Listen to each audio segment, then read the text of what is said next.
माँ आपन परिचय मो ना गीतांजलि मुखी। कौन कौन असुविधा होउची? असुविधा रास्ता खंडे नहीं आम तो पानी कदे जाऊँ छुआ पिला पाठ पढ़िया जाना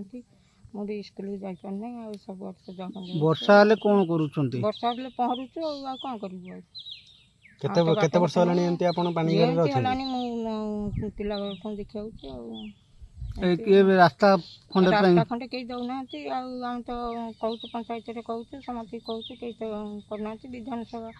तो कहलु आ कौन करूँ आ सरकार जब साहाଯ୍य करते रास्ता खंडे हो जाता आ कौन करूँ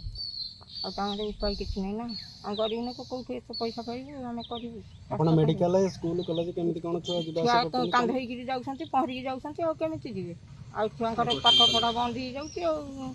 आजे केमी एत पानी पशिक छुआ मैंने जापारे आपन परिचय हमारा डम्बरधर मुदुली गोविंद प्रेम घर कंटापड़ा ब्लॉक अंतर्गत गोविंदपुर ग्राम आम कौन कहे कौन असुविधा असुविधा या आम एपटे जावाई कि बाट टी असुविधा आम 4-5टी परिवार रोचु प्राय 20-25 जन लोक तेणु एपटे जावाई कि आम पा कॉलेज पानी सब पानी गुरा तले आंचलटा हो पांडा जमिकी रोचे यहाँ हूँ प्राइवेट जगह से नना मान जगह सी कहूँ आपस आम गोटे जगह छाड़ आम रास्ता करूँ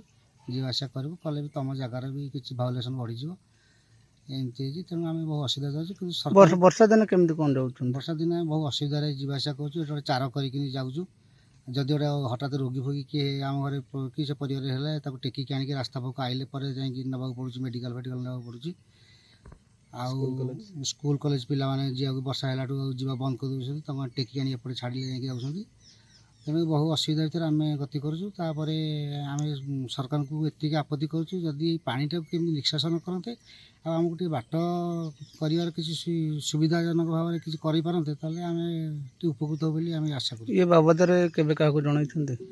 ये बात जेहेतु यहाँ प्राइवेट लैंड आम क्या जनईनु तथा मझे मुझे आर की कही आर आई गले से चकबंदी हेल्ले हम एवं किसी व्यवस्था हो पार स्थानीय नेता केवे एमएलए फैमिली क्या कहनी प्राइवेट लैंड रोज तो तेणु मुझे किसी कहनी के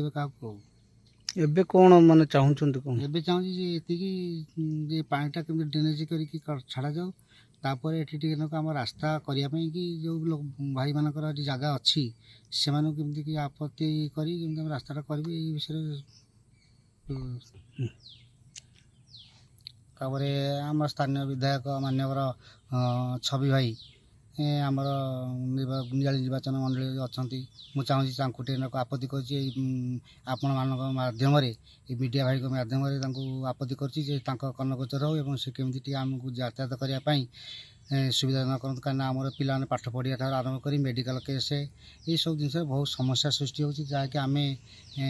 बहुत असुविधार सम्मुखीन कहूँ मोटामोटी मोटामोटी एत परिस्थिति ये खराब हो